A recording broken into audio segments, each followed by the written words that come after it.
After hours of waiting, the police raid was on. Officers from the National Crime Agency's cybercrime unit have come to arrest a man suspected of involvement in a major hacking attack. Inside the flat, a 21-year-old man is under arrest.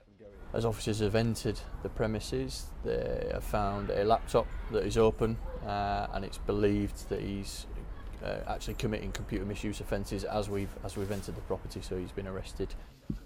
Specialist officers have now arrived to examine the suspect's two computers. They're investigating an attack on Yahoo in 2012, which saw over 400,000 passwords stolen. The attack was claimed by a hacker group which published the passwords online. This is just one of around 24 operations this week. The National Crime Agency is trying to show that it can work with police forces across the country to take on increasingly sophisticated cyber criminals.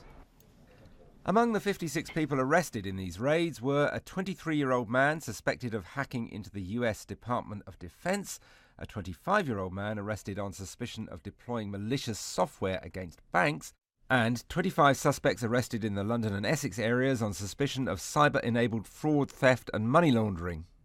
In the past few years, it's the levels of sophistication that cyber criminals are using.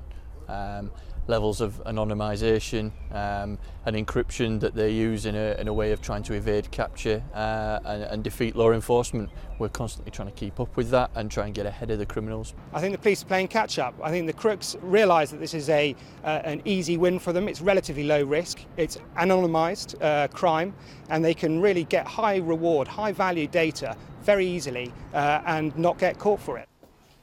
The police say they're cooperating with colleagues around the world to battle cyber criminals.